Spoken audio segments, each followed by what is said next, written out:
vedare tinokuchingamidzai zvekare kune chimwe chirongwa pano paZim Facebook Secrets and Confessions. Tadzoka zvekare nemamwe mamessages. Regai tibva tapinda mumamessages edu atadzoka takakubatirai. Pane imwe message iyo yandakatumidzirwa nevamwe mukoma vedu avo vari kuti ivo vanoitawo zvechiprofita and ivo vanoitawo zvemago back to sender. Hey, zvakangoma hazvo veduwe. Confession yavo yakamira sekudai so. Hanzi makadi zvenyu mukoma nashi. Inini ndiri murume ane makore 38 ekuberekwa. Saka ndisati ndatanga kuita izvi zvechiprofita ndainge ndiri munhu wekungoti takangokurirawo mumhuri yainge ichiendawo kumasowe. Then ndakazoti ndati yarukei ndo pandakabva ndazosangana neumwe musikana wangu uyo ainge achibvawo kuma areas ekwedu. Saka pamba pavo painge pachingoitwawo izvozvo zvenguo tsvuku. Semunhu wekuti ndainge ndichida kuti ndinge ndichidanana nemusikana uyu. Kubva zvandakatanga kumupfimba iye akabva ati kwandiri ainge achida kuti ndinge ndichinamatawo ndichiendawo kusowe ravo uku kwainge kuchiitwa zvenguo tsvuku. Ndakabva ndazongobvumawo ndichiitira kuti apa kubvuma kwandainge ndichiita ndainge ndichingoitira kuti musikana uyu ange achindida. Asi mukoma ndakazoti ndatanga kupinda pamasowe ipapo uko kwatainge tichinamata kuchiitwa zvenguo tsvuku ndakabva ndazotanga kufarirawo sowe iro randainge ndichinamatira ndiri pariri, nekuti ndakatanga kuona kuti mimwe minamato yainge ichiitwa ipapo minamato yekutoti zveshuwa yainge ichishanda. Semunhu wekuti aipota achienda achinoitawo zviya zvechikorokoza, ndaiti kana ndikagara ndaitirwa mimwe minamato iyo yandaipota ndichiitirwa neumwewo muprofita ainge aripo pane vamwe varume avo vainge vachitungamirira pasowe iroro. Ndaibva ndatoona kuti ndichinosvika kumakomba kuya zveshuwa andaimbotadza kuti ndinge ndichiwanawo cheuviri. Kunyangwe ndikasvika kumakomba kuchinzi kunenge kwakaoma sei, asi inini ndaingoti kungonopinda mukomba ndaitomeka sure kuti ndabudamo ndakabata something. Ndakabva ndazongoramba mukoma ndichida kunyatsokunzwisisa kuti mimwe minamato nedzimwe mhiko dzinoitwa dzinonyatsoitwa sei. Dzamara ndazowiriranawo neumwe muprofita ainge achipindawo pasangano ipapo. Ndiye akabva azotanga kundidzidzisa, akazobatsira kuti chimwe chipo icho chaainge achiti chipo chainge chiri pandiri kuti chinge chichizoburutswa kuti chikwanise kutanga kuzoshanda chichibatsiridza vanhu.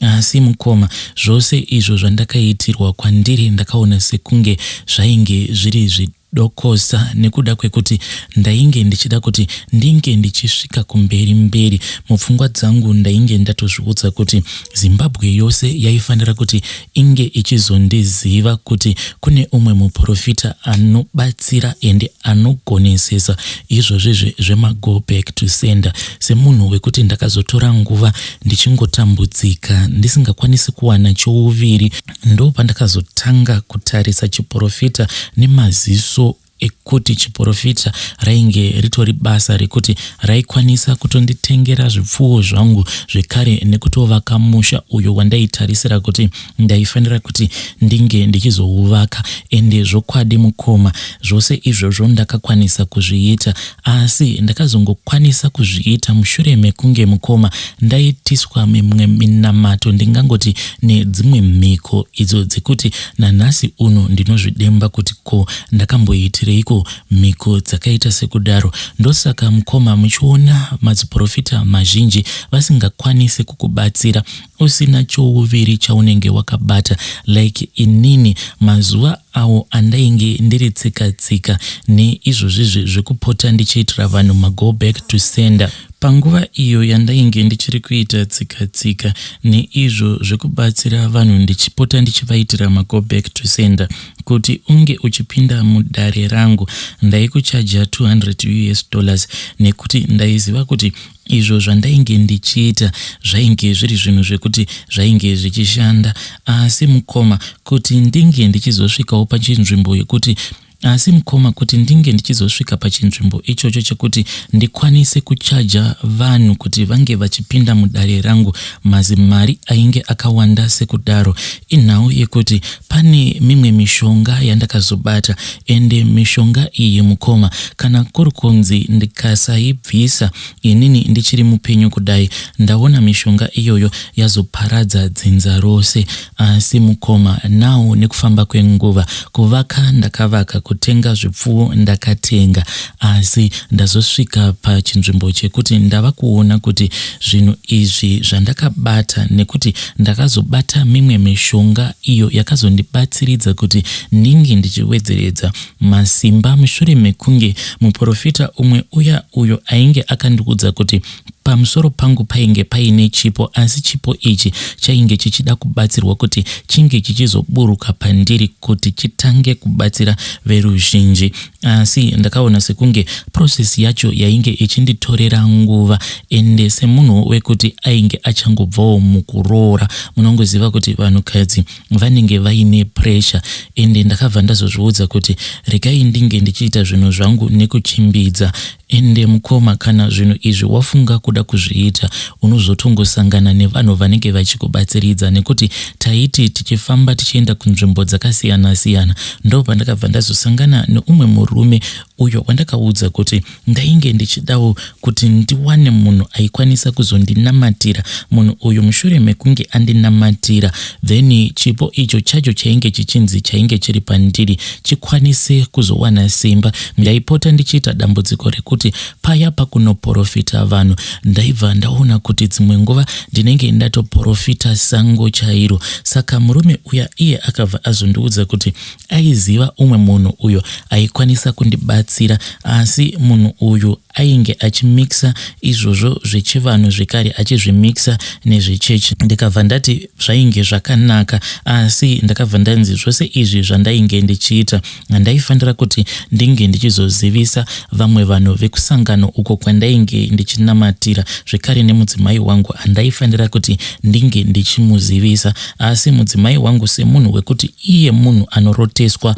ndakangoti ndichingodzoka kumba ndichibva kugomo kuya kwatainge takaenda kuti tinge tichinoungana semasangano akasiyana siyana kuti tinge tichinamata, mudzimai wangu akabva andiudza kuti pane zvimwe zvinhu izvo zvaainge akaroteswa, ende ndakabva ndatoziva kuti zvinhu izvi zvaainge akaroteswa zvainge zvakanangana neizvo zvandainge ndichida kuita. Saka mudzimai wangu ndakabva ndamuudza ndikamurondedzera kuti inini semunhu wekuti uko kuchikorokoza ndainge ndisisiri busy nako, ende ndainge ndichidawo kuti ndinge ndichiwana chinhu chinokwanisa kuti ndinge ndichizoriritirawo mhuri yangu, plus taifanira kuti tinge tichizotanga kuvaka, because at that time tainge tigere pamusha pevabereki, ende munongoziva kuti vabereki nemuroora kuti vange vachinyatsokugarisana vachiwirirana zvinotinetsei. Mudzimai wangu semunhu wekuti ainge achiona kuti pamba patainge tigere painge pasiri very comfortable for iye, akabva azobvuma akabva ati itai zvenyu zvamuri kuda kuita, asi please musazobatiswa mishonga inozogumisidzira yaita sekunge makaromba. Iniwo ndakabva ndati kana hakusi kurombeswa, asi mumwoyo mangu ndaiva nekafeeling kayake kuti kunyangwe ndikanzi ndiri kuda kunopiwa chikwambo ikoko kwacho kwandainge ndichienda, ndainge ndichichitambira, because ndainge ndasvika pachinzvimbo chekuzviudza kuti ndaneta nekuramba ndiri murombo. Ndainge ndichidawo kuti ndinge ndichizofambawo nemotikari dzemhando dzepamusoro, zvekare nekuzotoremekedzwa Zimbabwe yose, kuchitozivikanwa kuti kuarea kwakati kune vamwe madzibaba vanobatsira. Ndakabva ndazoenda kumusha kwemurume uyo ainge akandiudza kuti aiziva kune umwe munhu aikwanisa kuzondibatsira. Ndakati ndaenda kuya mukoma, ndokubva ndazombogara pamba pake kwemazuva akati wandei, ndokubva tazosimudzira zvedu tichienda kumba kwagogo vaya avo vainge vakanzi ndo vaikwanisa kuzondibatsira.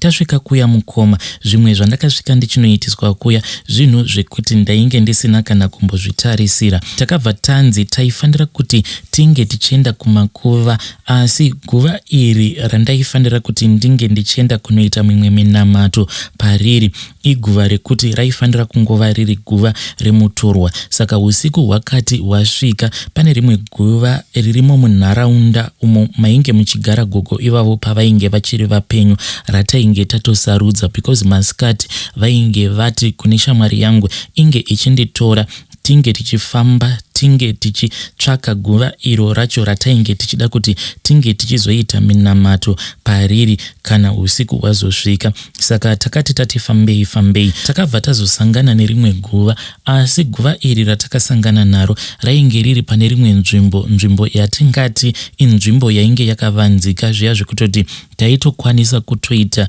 minamato yedu yose, kunyange vanhu vachitodarika vaisakwanisa kutomboona kuti pane zvimwe zvinhu zviri kuitika paguva ipapo. Asi mukoma, chakandinetsa ndechekuti takati tichimema paguva ipapo pakabva pazobuda imwe nyoka iya yavanoti black mamba mukoma, ndo yakabuda paguva ipapo. Asi chakandinetsa ndechekuti semaziviro atinoita kuti black mamba inyoka iri very dangerous. Nyoka iyi haina kana kumbogara yanetsana nesu kana kumbosimudza musoro wayo. Nyoka iyoyo yakangotitarisa isuwo kuti tinge tichimhanya mukoma, takashaya kuti tomhanya takananga kupi, because zvinhu izvi patakazviita yainge iri nguva iya yekuti huswa hunenge hwakaita green hwakareba. Takangoramba takamira paya tichida kuona kuti nyoka iyi yainge ichizoenda nekupi, kuti yainge ichazoti ataka here kana kuti. Asi nyoka iya yakabva yazongokwira mumuti.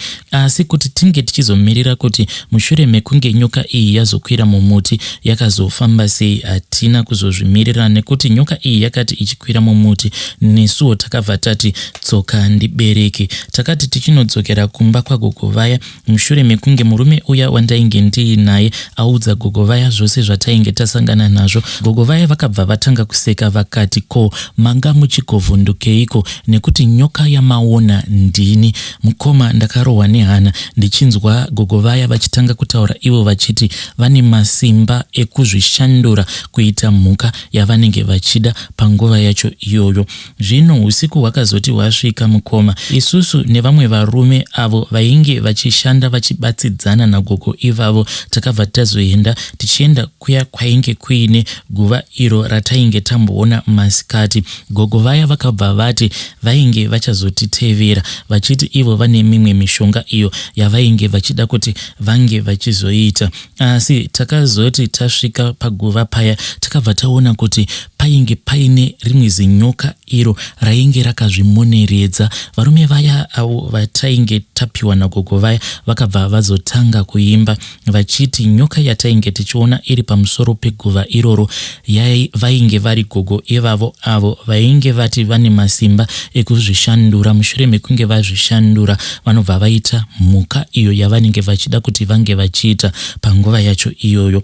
Mukoma, takabva tazoudzwa izvo zvataifanira kuti tinge tichiita nevarume vaya avo vainge vachishandidzana nagogo vaya. Inini ndakabva ndanzi ndinge ndichinokora ivhu paguva iroro. Hama dzemufi dzairakidza kuti kubva hama yavo iyi yainge yakavigwa paguva ipapo iro guva ratainge tasarudza dzainge dzisina kana kuzombodzoka kuti dzinge dzichizotarira kuti paguva pehama yavo painge pakaita sei. Saka paguva pacho painge patova nechuru chimwe icho chainge chava kutoumbika. Kuti ndinge ndichitora ivhu mukoma zvakanditorera nguva, because ndakabva ndanzi ndaifanira kuti ndinge ndichiita zvekudhiginura churu ichocho nematombo. Saka mushure mekunge ndazodhiginura churu chiya nematombo ndo pandakabva ndazosangana neivhu iro rainge richinzi ndo ivhu rainge rakasiyiwa rafushirwa nehama dzacho, ndo ivhu rainge richidiwa,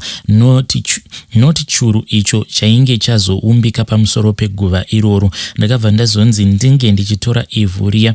Ivhu racho randainge ndichitora ndakanzi ndaifanira kuti ndinge ndichirizadza musamba dzangu. Saka ndaiti kana ndikanokora ivhu riya ndobva ndaisa muhomwe dzangu. Ipapo ndainge ndakapfeka 3/4, saka ndakabva ndazozadza homwe dzose neivhu iroro iro randainge ndichinokora paguva ipapo. Takati tadzokera kumusha kuya kwagogo vaya ndokubva tatoona kuti gogo vaya vaya vainge vakatomira zvavo pakati pechivanze. Saka mukoma vakabva vazondiitira mimwe minamato iyo yavakanditi kana ndasvika ndaifanira kuti ndinge ndichizotsvaka apo pandinenge ndichida kuti ndinge ndichiitira krawa yangu. Ndaifanira kuzochera guva pakati pekrawa yangu iyoyo yandinenge ndasarudza. Pane imwe hari iyo yavainge vakandiudza kuti ndaifanira kuti ndinge ndichizoitenga, then nerimwe bakatwa ravakandiudza kuti ndaifanira kuti ndinge ndichizobayirira mukati mehari iyoyo, then nemimwe micheka yered. Micheka iyi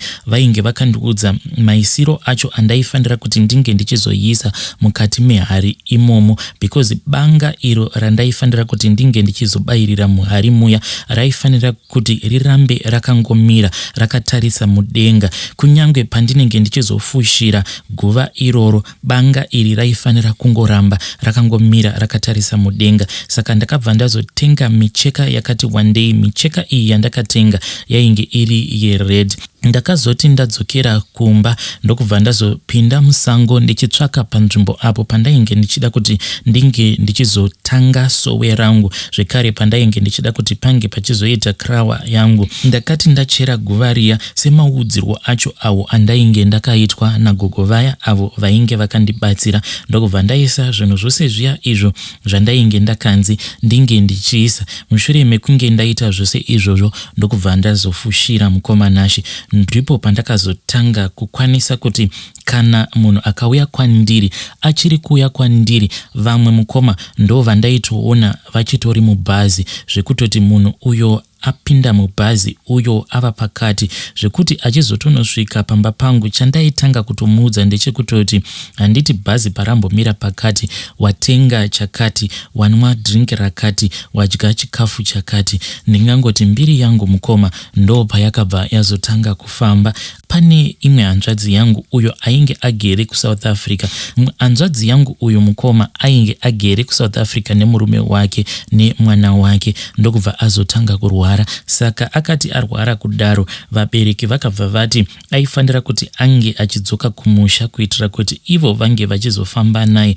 Mukunofamba naye mukoma ndo pandakabva ndazoona kuti zvinhu zvandainge ndakabata ndo zvainge zvichimurwarisa. Murume uyo aifanira kuti ange achitibatsira akabva azotanga kutaura neni mumweya, kunyangwe zvapo painge pasina umwe munhu ainge achitinzwa, asi tainge tichitotaurirana mumweya tichitotestana masimba edu. Iyewo akabva arakidza kuti ainge afarira izvo zvacho zvainge zviri pandiri. Saka takabva tatotaurirana mumweya achindiudza iye kuti ainge achidawo kuti ndinge ndichimubatsira kuti ndimuendese kune munhu uyo ainge akandibatsira. Ndokubva andiudza iye achinditi zvinhu zvangu zvandainge ndakabatiswa ndo zvainge zvarwarisa hanzvadzi yangu ende zvainge zvichida ropa. Ndakabva ndamubvunza kuti zvino kana marakidzwa mumweya kuti zvinhu zvangu ndo zviri kuda kutora upenyu hwehanzvadzi yangu, ko imimi hamutyiwo here kuti munge muchizourayirwa hama yenyu? Murume uya iye akabva atorakidza kuti iye ainge asitomborina basa nazvo, aiva nemweya uya wandainge ndiinawo paya pandainge ndichida kuti ndinge ndichizoita mukurumbira. Saka takabva tataurirana tiri mumweya kudaro, vamwe vanhu vose vasingazivi kuti chii chainge chichiitika. Saka takati tapedza kutaurirana mumweya kudaro ndo paakabva azotanga kuprofita dondo kuhama dzangu, achitanga kuvanyepera kuti pane imwe hama iyo yekwaamai ndiyo yainge yakaromba, ende urombwa hwayo ndo hwainge huchikonzeresa kuti hanzvadzi yangu inge ichizofa. Asi chokwadi murume uyo ainge atochiona kuti zvacho zvandainge ndakabatiswa ndo zvainge zvichida kuti zvinge zvichizodeura ropa rehanzvadzi yangu, ende zveshuwa mukoma ropa rakabva razotodeuka. Asi kubva ipapo mukoma ndo pandakabva ndazotanga kudzimbikana pamwoyo, nekuti ndaiti pose pandinenge ndichibatsira munhu ndairwadziwa kuti munhu uyu, saka kumubatsira kwandiri kumuita kuti ange achiyambuka pamatambudziko awo aari kusangana nawo. Asi yangu hanzvadzi ndakatoviga, ndakatocherera, ende ropa rehanzvadzi yangu ndo riri kushanda paminamato yose iyi yandiri kuitira vanhu. Saka the more yandakaramba ndichibatsira vanhu, the more yandakatanga kunzwa sekunge mukoma ndainge ndava kupenga, because because paya pandaiti ndichibatsira vanhu ndaibatsira vanhu ndiine guilty feeling, and guilty feeling iyoyo ndo yaitokonzeresa kuti kunyangwe vanhu vaiti kana vakauya nehama yavo iri mubhara ndaitoramba kubatsira munhu wandinenge ndichitoona kuti uyu kana ndikasamubatsira anokwanisa kutofa, asi ndaingozviudza kuti ko yanguwo hama yakafa wani, saka uyu munhu wacho ari kuunzwa pakrawa pangu asina kana chaainacho. Saka guilty feeling iyoyo yakati yongoramba yondibata mukoma, ndo pandakazotanga kuita slow down. Asi pakanguva kadiki diki ikako kandakamboshanda ndichiita zvekubatsira vanhu mukoma, ndingati ndakawana mari yakati wandei, ende mari yandakawana ndakabva ndazototenga zvipfuwo ndokubva ndatovakawo musha wangu uyo wandinotoona kuti munharaunda mandigere ndingatoti ndini wevamwe vanhu avo vekutoti kana pakanongedzerwa vanhu vane misha yavo yakanaka iyo yavakavaka, neniwo ndinotowanikwa ndichitonziwo apa pamba apa pane musha wakati nakei, because mushure mekunge ndabatsiridza umwe murume akabva atozouya pamba pangu ndokubva azotosiya andicherera boho, zvekuti munharaunda mandigere vanhu vanotouya pamba pangu vachitocherawo mvura inotobvawo pabhoho iro randakavakirwa neumwe murume uyo airakidza kuti ainge aine mari dzake dzakati wandei. Asi zvose izvi mukoma zvandakaita, ropa iro rakadeuka, ropa rehanzvadzi yangu, hakusi kuti ndo ropa rekupedzisira rinofanira kuti ringe richideuka, asi zvazvinoita mukoma, masimba awa anofanira kuti ange achizoitwa renewed. Gogo avo vakandibatsira ivo zvavo vakazoshayika, asi vane vana vavo vachiri kuita izvozvo zvekurombesa, saka kana kuri kunzi ndinenge ndichida kuzoenda kunorenyuwa masimba angu ndinongoenda ndobva ndazongotangira ipapo apo pandakasiyira nagogo vaya avo vekuzoshayika avo vakandibatsira kuti ndinge ndichizowana masimba awa. Asi zvinhu izvi mukoma handikwanise kuti ndirambe ndichingoenderera mberi, saka next time pandinofanira kuti ndinge ndichienda kunorenyuwa masimba ndinofanira kuti ndinge ndichizochekeresa ani.